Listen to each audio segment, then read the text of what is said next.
Back with me now are Nayyera Haq, Malcolm Nance, Jack Rice, and David Jamali. And Nayyera, how bigly of a problem is it that Donald Trump failed to make that explicit endorsement of Article 5 from a diplomatic point of view? Huge. That's a huge problem, and here's why. Yeah. The United States has relied on several members of NATO to support our objectives overseas, including in Iraq, Afghanistan, post 9/11. People have bled who are not Americans to defend U.S. national security interests. Add on top of that the migration challenges, terrorism. These are intel compacts that we have with NATO members that the United States relies on for information. So we use NATO far more than people think, and we are relying on them to then step up when the United States has a challenge. Yeah, well, you know, Corey Lewandowski, who used to be the campaign manager for Donald Trump, was on what my executive producer calls the Kids on the Curvy Couch show, Fox and Friends, this morning, and he had a different assessment from Nayyera. Let's listen to what he thinks, how he thinks the trip went.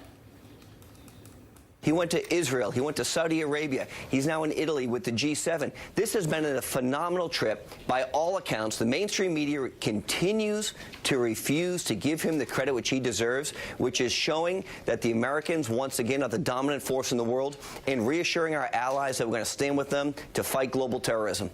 Malcolm Nance, we hear that there is a war room being set up to defend against the Russiagate allegations. Are we now seeing that Donald Trump is deploying his bestest and his brightest to get out there and defend his international stage presence? Well, you know, I see I'm dumbfounded. I can barely say anything.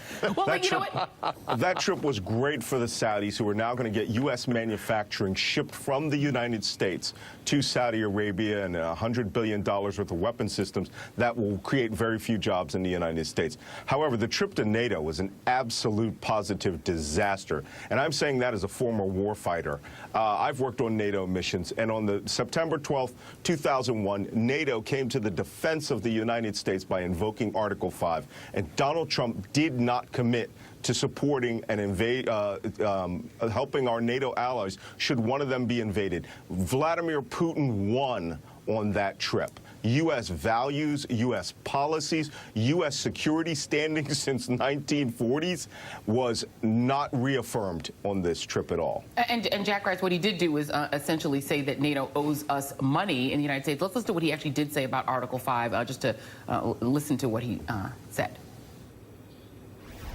This ceremony is a day for both remembrance and resolve. We remember and mourn those nearly 3,000 innocent people who were brutally murdered by terrorists on September 11th, 2001.